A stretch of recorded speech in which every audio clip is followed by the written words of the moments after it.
Amis pêcheurs à la mouche, bonjour. Suite de la vidéo d'introduction en drone où je vous présente où pêcher en infophile ou pêcher en infopompon. Donc les courants frisés plats en infopompon et les courants rapides en infophile.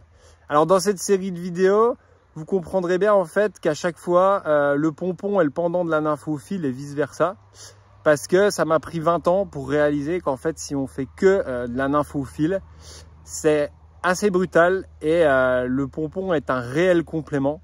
Et pendant des années, je me suis dit, est-ce qu'il y a vraiment moyen de pêcher qu'en nymphophile? Et force est d'avouer que le meilleur compromis de nymphe à l'indicateur, c'est comme vous voyez ici. Qui vous voyez en train d'arpenter la rivière avec ces deux magnifiques cannes, c'est votre monteur de mouche Stan. Et vous voyez bien donc dans mes mains une 11 pieds SWAT 3 avec son incroyable fil bicolore Rio qui est fluo comme jamais. Et une 9 pieds SWAT 5 pour pêcher au pompon. Donc voilà, la pêche à deux cannes, c'est un aboutissement. Voilà, j'ai beaucoup cherché, j'ai beaucoup essayé. Et le travail des nœuds, c'est ce qui est le plus pénible pour moi dans la pêche à la mouche. C'est pour ça que j'ai vraiment fait une méthode minimale optimale. Parce que ce que je déteste le plus, ce qui me ruine ma pêche à la mouche, c'est tout le travail de nœuds, de bas de ligne, de potence. Et ça, c'est vraiment des sales moments pour moi à la mouche. Alors qu'en fait, la pêche à la mouche, ça doit être 400% de plaisir. Donc c'est pour ça que je cherche sans relâche des méthodes minimales optimales où effectivement, il y a le moins de nœuds possible. Alors, un autre point, dans mes vidéos en général, vous voyez bien qu'il n'y a pas d'action de pêche. Et c'est vrai que je n'ai jamais précisé, mais en fait, il y a pléthore de vidéos avec des actions de pêche sur Internet. Et moi, ce qui m'intéresse, c'est de me concentrer en fait sur les détails qui font que ma pêche est minimale optimale.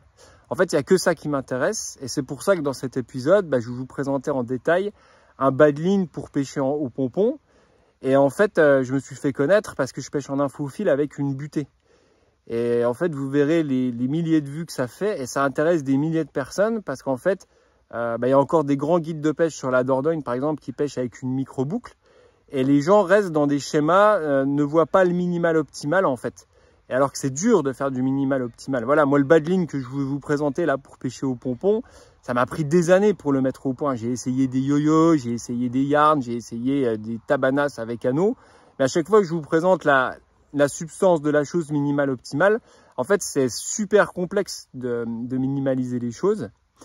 Donc ça, c'est au niveau de pourquoi je vous présente toujours des bas de ligne, des connexions, des choix de lestage de mouche, parce qu'en fait, le terrain de la pêche en nymphe, en action, il y en a pléthore sur Internet. Je pense qu'il n'y a pas de valeur ajoutée à regarder quelqu'un en action de pêche. Alors là, je ne vais pas me faire des copains une fois de plus, mais ça va vous aider.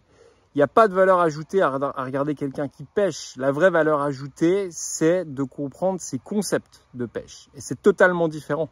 Parce que quand on regarde quelqu'un qui pêche en Nouvelle-Zélande, sur le Doubs ou en Slovénie, excusez-moi du mot, mais il y a un effet masturbatoire où on se projette déjà au bord de l'eau et il n'y a aucune forme de travail là-dedans. Alors que quand quelqu'un pêche et vous explique ses concepts, ses bas de ligne, ses lestages, comment il lit les courants, là il y a une vraie transmission dans les concepts. Et moi, il n'y a que ça qui m'intéresse, c'est de transmettre mon concept de pêche minimale optimale aux personnes que ça intéresse. Et donc vous allez découvrir là le bas de ligne de pêche au pompon, qui est le complément de le bas de ligne que je vous voyais depuis des années avec la butée pour pêcher en infophile.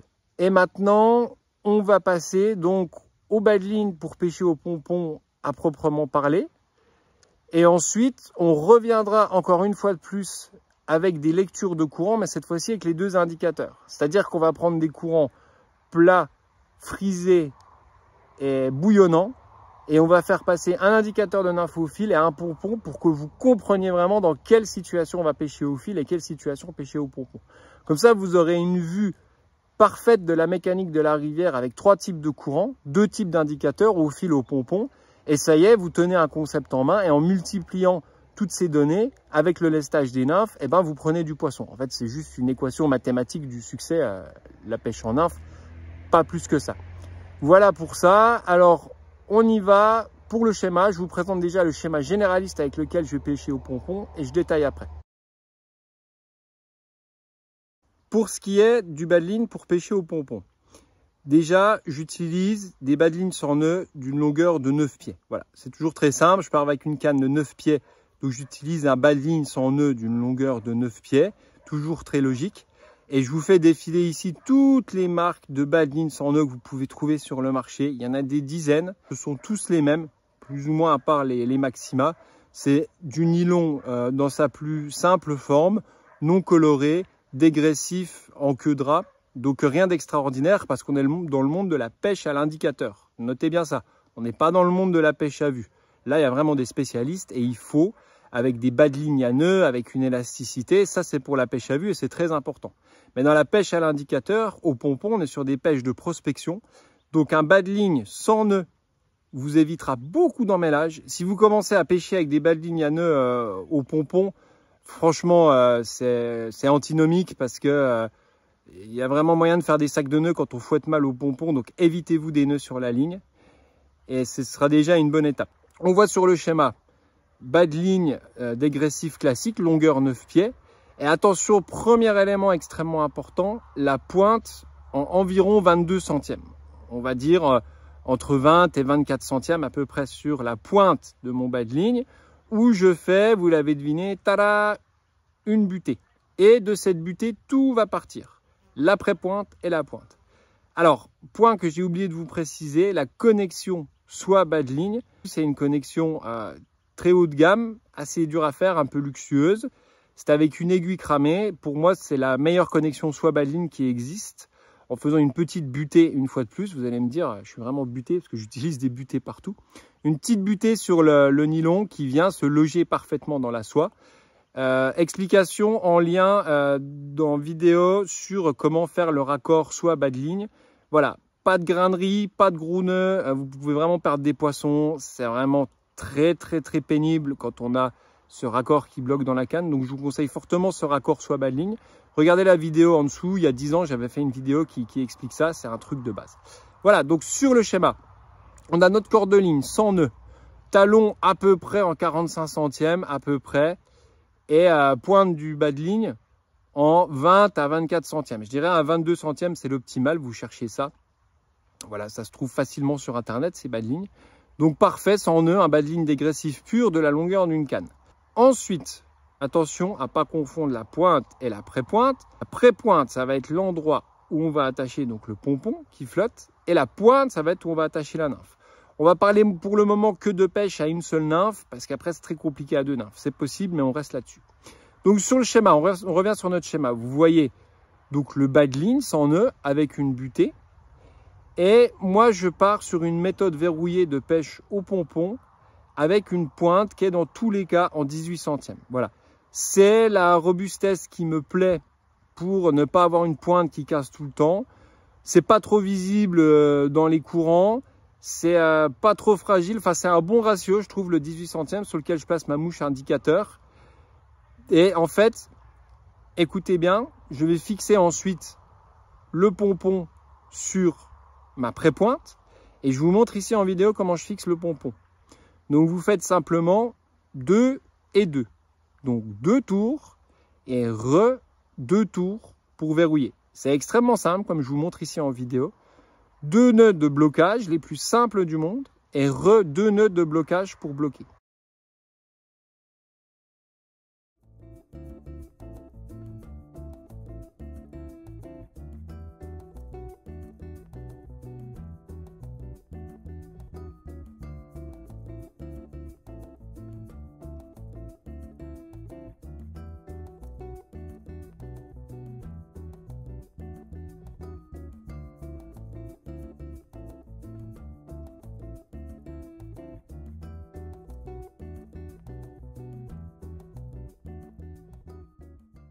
Donc vous avez finalement un indicateur pompon qui est parfaitement intégré dans la continuité de votre pré-pointe. Et moi je ne reviens pas dessus, je ferai peut-être une vidéo totale là-dessus, pourquoi je ne choisis pas des indicateurs qui ne peuvent pas se faire gober. Voilà, les bouboules, les yarns, les yo-yo, les je sais pas quoi. Moi ça ne m'intéresse pas parce que cette pêche au pompon, je la pratique que dans l'espoir de me faire gober mon pompon avec une sèche qui peut gober. Et je parlerai plus tard des types de pompons que j'utilise.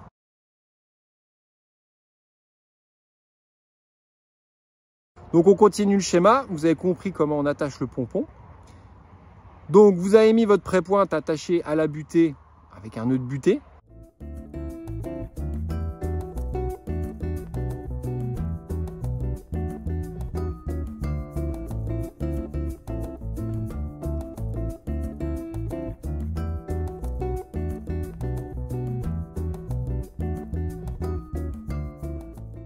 Voilà. Si vous avez compris le nœud de butée pour la pêche au fil, bah, même histoire pour le pompon. Donc surtout pas les micro-boucles. C'est désaxé, ça casse, ça amasse plein de choses. Donc pour ma part, je pense que la micro-boucle est vraiment le plus mauvais choix en fait, parce que ça désaxe. Ça désaxe, c'est pas solide, mais j'ai fait toute une vidéo là-dessus qui a été légendaire. Je vous laisserai la regarder. Ça a intéressé des dizaines de milliers de personnes. C'est incroyable comme en fait ces concepts changent la vie d'un nympheur. Ça m'a changé moi-même la vie de découvrir la butée.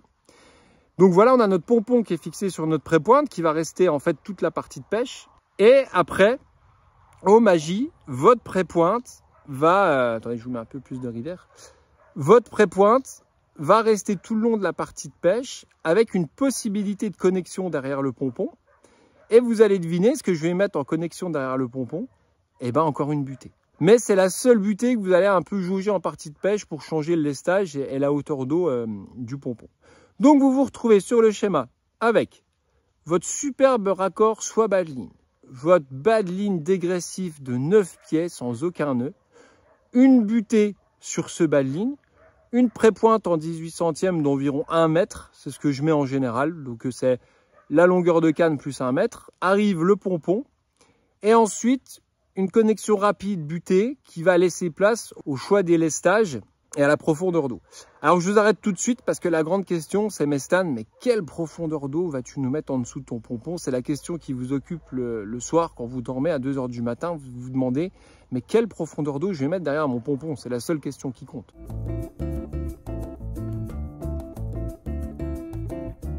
N'oubliez pas qu'à chaque fois que je vous parle de pêche au pompon, il y a une co-création et une relation avec la pêche au fil. Donc en fait, ma pêche au pompon va être approximative. Donc ma longueur en dessous du pompon va être approximative. Puisque je compléterai ma pêche de pompon avec de la nymphe au fil. Donc si vous voulez, j'emmène 2 cannes au bord de l'eau. Comme vous me voyez ici arpenter cette superbe rivière, j'ai mes 2 cannes. Mais j'ai à chaque fois 2 méthodes approximatives qui sont meilleures qu'une seule méthode bien réalisée. Vous comprenez ce que je veux dire? Parce que si vous allez encore passer des heures à 5 cm près comme un astrophysicien à chercher la profondeur d'eau pour mettre la bonne pointe de pompon, non. Faites d'abord une prospection au pompon rapide, ça peut gober sur la sèche, ça peut manger la nymphe. Et puis après, vous finissez le boulot en infophile. La pêche au pompon, c'est jamais précis. La précision, c'est dans les veines en infophile. Les nymphes sont étalées au pompon, donc il n'y a pas besoin de précision énorme pour regarder à peu près la profondeur d'eau. Alors malheureusement, je ne peux pas vous faire d'exemple derrière moi parce que c'est une rivière sur laquelle je pêche en nymphe à vue aujourd'hui. Vous voyez que cette sublime rivière calcaire pêche en nymphe à vue. Donc il y aurait du pompon, mais difficilement. Mais vous estimez toujours à peu près votre pêche au pompon. L'idée, c'est grossièrement que la nymphe, elle passe entre 10 et 30 cm au-dessus du fond. Voilà. Je sais qu'il y en a des milliers d'entre vous qui vont se torturer sur la longueur entre la pointe et le pompon. Mais franchement, allez-y, pêchez déjà et vous verrez après. Vous estimez, vous apprenez. Et c'est pour ça que moi, je vous mets une butée derrière le pompon pour un raccord rapide. Donc ça va super vite. J'ai encore vu des très grands pêcheurs qui mettent encore qui font le même système que moi, mais avec une micro-boucle. Dommage, parce que ça casse et c'est désaxé. Donc vraiment, avec la butée, vous êtes bien. Donc vous avez en cours de pêche, on résume, un bas de ligne qui est monté avec son pompon sur une pointe en 18 centièmes. Et puis vous jouez derrière la butée du pompon avec différents lestages de nymphes, ce que vous avez appris pendant 10 ans avec Nymph Evolution. Principalement pour moi des PC1, PC2, PC3 qui sont des Feathentail cuivre de courant. Et le lestage vaut aussi pour prospecter au pompon. Tout ce que vous avez appris sur les lestages, vous le complétez là. Voilà, je crois que je vous ai tout dit sur le bas de ligne. Alors il faudra un jour que je parle de graisse sur le bas de ligne, c'est très important. Ça aide énormément. Si vous pouvez tout le temps graisser votre bas de ligne, voilà, avec de la graisse à traire, évitez les graisses chimiques. Voilà. Tous les travails de nœuds, je vous conseille de mettre ça dans un récupérateur de nœuds.